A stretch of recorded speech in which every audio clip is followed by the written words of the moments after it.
Leo Ijumaa tarehe 27 mwezi wa 6 mwaka 2025 majira ya saa 1:20 usiku katika kijiji cha Mtengu, kata ya Sudi, tarafa ya Sudi, wilaya na mkoa wa Lindi, katika barabara kuu itokayo Mingoyo kuelekea Mtwara, gari namba T 157 EAV ikiwa na trailer yake yenye namba T 163 EAU ambalo likitokea mkoani Ruvuma kuelekea Mtwara, likiwa na mzigo wa makaa ya mawe.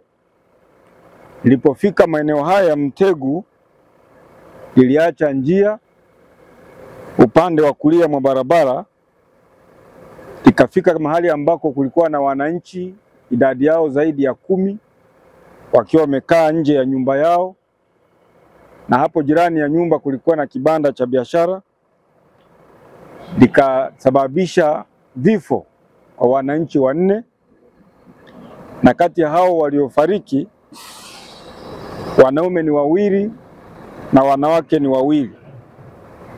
Lakini pia gari hili limesababisha majeruhi kwa wananchi 4, na kati ya hao wanaume ni 2 na wanawake ni 2. Kati ya hao majeruhi 4, 3 wametibiwa katika zahanati yetu ya Madangwa na wameruhusiwa, lakini majeruhi mmoja ambaye ni wa jinsia ya kike amepewa rufaa kwa ajili ya kutibiwa zaidi katika hospitali yetu ya Ligula iliyoko mkoani Mtwara.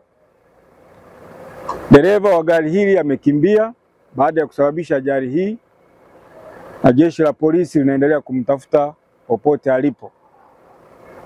Chanzo cha ajali mpaka sasa kinachunguzwa, kwa sababu hatujapata taarifa na wala uchunguzi wa awali haujaanzisha kuona kwamba ajali imesababishwa na nini, lakini tunadhani inaweza ikawa ni hitilafu kwenye gari au ni mteremko mkali ambao uko maeneo haya, lakini tutatoa taarifa zaidi chanzo cha ajali hii ni nini.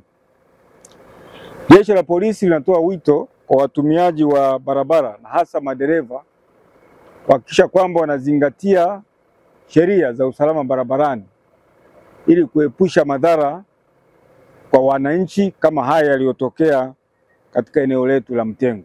Asante sana. Ili kuwa mwanafamilia bora wa Global TV, usisahau kusubscribe, like, kushare na kucomment. Baada ya kusubscribe, bonyeza alama ya kengele ili kupata taarifa kwa kila video inayopanda Global TV Online.